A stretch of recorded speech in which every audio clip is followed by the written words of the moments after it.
আলাইকুম আপনারারে দেখাই আর একটা জিনিস মনে করো আমরা এখানে প্রথমে মনে করো কোনো জাত কিতাব উতাব কিছু আসলো না, মানে আমার কাছে টেকাও আসলো না যে আমি হাদিয়া করতাম এখন কোরআন মজিদ বা কায়দা সিপারা লইতাম বা রুয়াল লইতাম, মানে আমার কাছে টেকা পয়সা আসলো না।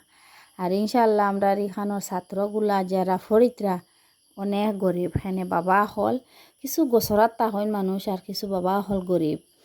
তে আমি খুব মানে দুর্বল হয়ে গেছিলাম গা। তে একজন মেয়ে আমার একটা ভিডিও বানাইছিল আনিশা কইয়া, আজ তাকে মনে করো 15-20 দিন হয়ে গেছে। তখন ভিডিও দেখিয়া আমার কয়েকজন মানুষে কিতাব দিছন, এটার মাঝে খালি কিতাব আর ছোটো ওখানো আছে জুরি কোরআন মজিদ। আমি মানে আমার প্রশ্ন করছেন মাসি আপনার কিতা লাগে, আমি মানে যেটা নাই আমি কইছি তারারে ইনশাআল্লাহ আমার হাদিয়া করিয়া দিছন।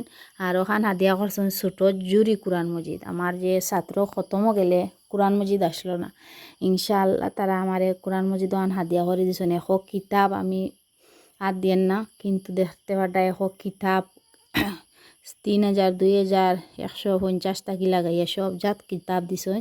কইছেন মাসি আপনি ছাত্ররে ফড়াকুয়া মোয়াল্লিমা দি আপনি দোয়া করবা হইয়া আমার ওগুন তারা সব তাও দিছেন। এগুন শিলচর তাকি আইছে না, এই মাল শিলচরের মানুষের টেকা দিছেন। আর ইউপির তাকি আইছে বুঝছেন, ইউপির তাকি মানে একজন কুটুম আর কি, কুটুম না ওলা ফোনে দেখি আমার কুটুম বানাইয়া অনে নাই আমারে ফাটাইয়া দিছে। কইছে মাসি আমি মানে হাদিয়া হরিয়া সব তারা টেকা দিছেন। ফুসটা বিষয় হয়েছে আজকে সকালে 10টায় গিয়া ছুটাইয়া আনছি।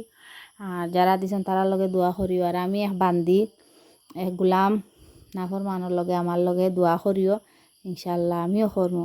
যে মানুষে আমার অত অত্যাচার করেন মানে সীমা ছাড়া।